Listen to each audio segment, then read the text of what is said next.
மூக்குத்தி பூ மேலே காத்து உட்கார்ந்து பேசுதம்மா.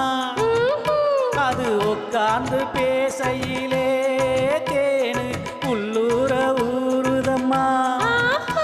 அது ஏந்தான் புரியலையே, அத நான் தாரியலையே. ஒரு மோகம் ஒரு தாகம் இங்கு உன்னாலே இந்நேரம் உண்டானது.